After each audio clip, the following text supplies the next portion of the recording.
2017 yılı lager kuruluşu bilan başlangan çoğun tutqunda bir qancha million kishining oilasi parchalanish bilan birlikda Uyg'ur jamiyatida bozorlarda, do'konlar taqiblash, ko'chalarda odamlar shalanglash, ommaviy faoliyat so'rinlari cho'ldarish qatorida tutqunning yuzlarcha yon ta'siri o'tirg'i chiqqan. Xitoy doiralari bu vaziyatni atalmış kasbiy tarbiyalashni tutilganlarning xizmatga to'liq urilishib bo'lishi va ishdan bekor bo'lanmaslik qatorliq hajviy javoblar bilan izohlab va fadazlab kelgan. İctimai taratqulardagi ba'zi uchurlar cho'ng tutqunning yana bir qism fojialik yon oqibatlarini oshkorlab bermoqda.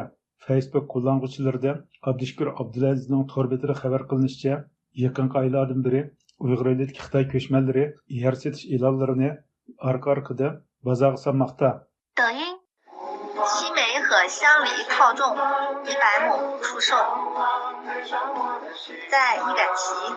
Bu e'lonning ba'zilarida bag'varlar, ba'zilarida kangir ketgan terilg'i yerlar bozorga solingan. Tuvandagi e'londa Maralyo'shidan o'tganda Makit yaqin joyda 10 ming mo yerning ijaraga berilganligi tilga olingan. 抖音发出往前走一点卖改旗，有1万亩地出租。 Bu e'lonlarning birida ma'lum bir bog'ning 15-20 yillik ishlatilish tarixiga ega ekanligi qayd qilingan bo'lib, 抖音红旗坡8亩红富市树龄10年，丧交每年1000元封顶，还有15年。 buningdan bu yerlarning aslida yerlik aholilar bino qilgan bog'lar ekanligi ma'lum bo'lmoqda. Abdushukur Abdulaziz do'yindan ko'chirib olingan bu sin uchurlariga yozgan izohat so'zlarida bozorga solingan bu yerlarning Uyg'ur elida turma va lagerlarda jon uzgan mahbuslarning yeri bo'lish ehtimolligini ilgari surgan. Biz bu vaqtdagi telefon ziyoratlarimiz davomida navbat Xitoy ko'chmanlari bozorga solayotgan bu uy va yerlarning asli egalari va bozorga solinish sababi haqida ma'lumot so'radik. 喂，你好，喂，先生。 Ha bu Beşkiram Saçkanımı. 啊， Hazırmışmı sizning tavallikdan bu jazo ijro qilayotganlardan bu terilg'i yerlari setib ketganlardan kimlar bor? Bizim soğucan tuzluklu görüşe basmamız var mı ki? Onu uqmaymiz.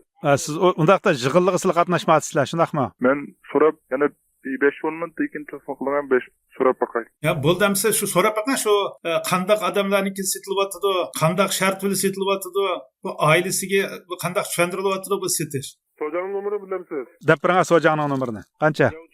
Ba'zi xodimlar ahvoldan xabarsizligini aytsa, ba'zilari bundaq ahvolning mavjudligini inkor qilmadi. Yaxshimisiz Beşkiram? Kim bu Saçkandiki? Qaytarcan so'ucan. Turmada jazo ijro qilayotganlardan uyi yeri setib ketganlar kimlar shulardan birida ismi deb bilalamsiz hozir? Hozir men ishlatayotgan tuturumda yo'q, hozir nima ishlatayotgan tuturumda. Bu shu Saçkanda sizlar tizimlik vakan qo'lna. Shular kimlar? Depta qalab deptamsiz deb birimiz material ana kimken. Bu eng jiq yeri setib ketgani kim o? Ana tizimlik sizniki, sizni deb aldik. Aldırablam çigen. Ben çıkım deyip de o depta tapanın yan çıkıda. Kemuşken kapışken. Qanchalik vaqtdan keyin telefon qilsak, debdan tepiralaysiz, debda qaray olasiz. Telefonimizni qabul qilgan Aqsu shahrining Iyachi sirki bir saqchi xodimi bu yuzda 52 oilaga mansub bo'lgan 142 moyani kimmasht qilib setish uchun bozorga chiqarilganligini oshkorildi. Ha, so'janmi? Ha, qanday bo'lingiz yaxshimi? Yaxshi. Ma jazo o'tayotganlarningki bu uylarni, bu yerlarni ma kimmasht qilib satirg'ash qachon boshlangan bu? Qachon? Ha, bu bo'lgan.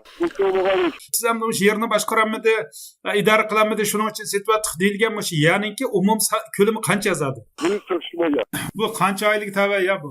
52 oylik davaya. Bu dehqonchilik qilgan, teriqchilik qilgan yami yoki bu bog'bonchilik qilgan yami? Teriqchilik, bog'bonchilik emas bor. Uni qora joyim o'tirdan qora joyim bormi buning ichida? Bor. Uning deyishicha, bu oilalar terilg'i yerlardan yaxshi foydalanolmayotganlar bo'lib, doiralar bu yerlarni setib, mazkur oilalarga mo'bishig'i 28 ming yuandan pul bergan. Aqsuniki qaysi yezisiga tava?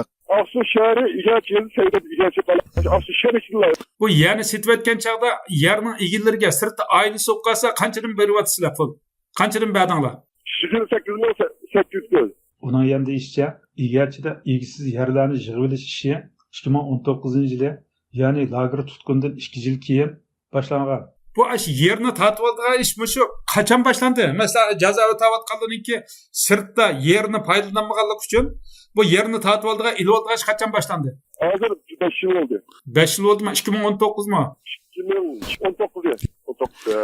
Yig'ib olingan bu uy va yerlar asosan Xitoy ko'chmanlari tomonidan setib olingan. Bu hozir bu payma qilib sotgancha buni kimlar setyapti? Qanday odamlar ilyapti bu joyni, bu yerni? ishga kelganlar shu ishga kelganlar ular uni og'anlar nima qilyapti u yerga o'rniga? hozir tashkil tip to'lab qo'ydi samida tip qilib ishchi tashkil qilib tip to'lab qo'ydi Yapetili olib qo'ydi. Ammo nima qildiganligi haqida bir gap so'z bormi, yo'qmi? undaq gap so'z yo'q. Mazkur xodimning yana eskartishicha, ayni chog'da 28 ming yuandan sotilgan bu yerda navbatdagi Kimashli bozorida 700 ming yuan bilan 1 million 200 ming yuan orasida sotilmoqda. Pahalı şüpheti taşıp kaymak atıdı. Sana 1 milyon 200 milyon, 1 milyon 100 milyon, en ağırını 700 milyon gözün tatlı atıdı.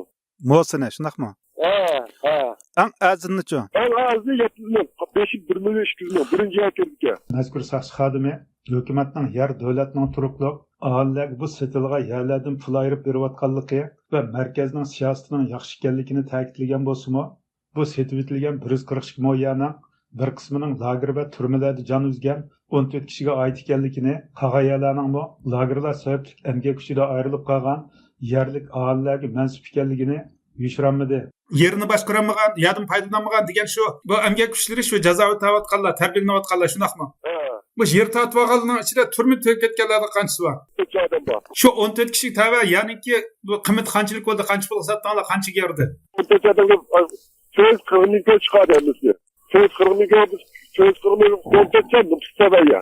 O'tgan yil Aqsu viloyat xalq ishlar idorasiga oid bo'lgan bir hujjatli materialda Uyg'ur jamiyatida ajrish nisbatining kuchlimtit va favqulodda ko'payganligi, buningga ko'p sonda oilalarda erlarning uzun muddatli kesib ketganligining sabab bo'lganligi tilga ilingan. Radiomizning kuchadan egallagan bir xabardimi cho'ng tutgandan keyin banklar aholilarga tarqatgan qarzini yig'ib olishga amalsiz qolganligi, ammo qarzning o'sim va jazo bilan birlikda tutqunlarning bo'yniga otilib minayotganligi ma'lum bo'lgan.